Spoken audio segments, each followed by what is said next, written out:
Assalamualaikum warahmatullahi wabarakatuh. Halo teman-teman semuanya, perkenalkan nama saya Munajat Dwila, mahasiswa aktif Institut Agama Islam Negeri Ambon, program studi Hukum Keluarga Islam semester 5.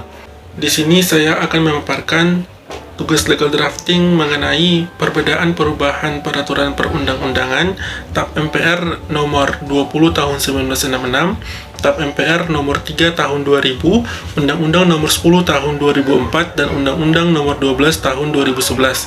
Untuk lebih lanjut, kita simak pada video berikut ini.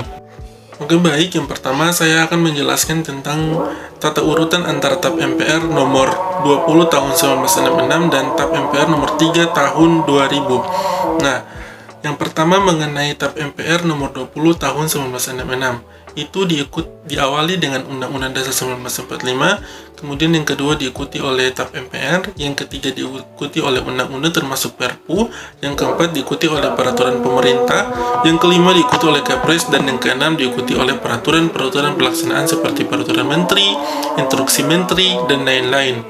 Nah, kemudian pada TAP MPR nomor 3 tahun 2000, itu yang pertama diawali oleh Undang-Undang Dasar 1945, kemudian diikuti oleh ketetapan MPR, Undang-Undang, Perpu, Peraturan Pemerintah, Keputusan Presiden, dan Peraturan Daerah. Nah, kemudian untuk perbedaan jenjang norma antara TAP MPR nomor 20 tahun 1966 dan TAP MPR nomor 3 tahun 2000, pada TAP MPR nomor 20 tahun 1966, menggabungkan antara undang-undang atau Perpu sebagai jenjang norma ketiga dalam peraturan perundang-undangan dan menjadikan peraturan pemerintah sebagai jenjang norma keempat setelah Perpu atau undang-undang.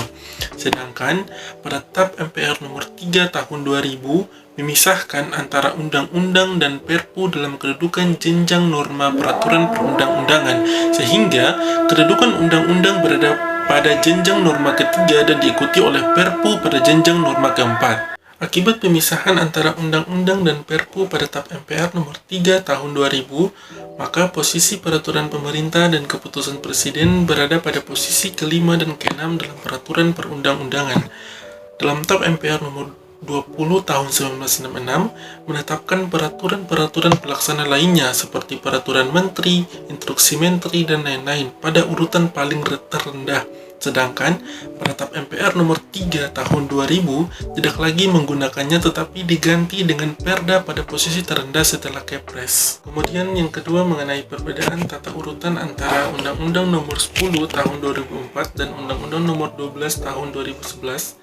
Dalam Undang-Undang nomor 10 tahun 2004 dimulai dengan Undang-Undang Dasar 1945 sebagai posisi pertama, kemudian kedua diikuti oleh Undang-Undang atau Perpu, kemudian yang ketiga diikuti oleh Peraturan Pemerintah, yang keempat diikuti oleh Peraturan Presiden, yang kelima diikuti oleh Peraturan Daerah, dan pada tata urutan Undang-Undang nomor 12 tahun 2011 dimulai dari Undang-Undang Dasar 1945, kemudian yang kedua diikuti oleh ketetapan MPR, kemudian yang ketiga diikuti oleh Undang-Undang atau Perpu, yang keempat Peraturan Pemerintah, yang kelima Peraturan Presiden, yang keenam Perda Provinsi, dan yang ketujuh Perda Kota atau Kabupaten.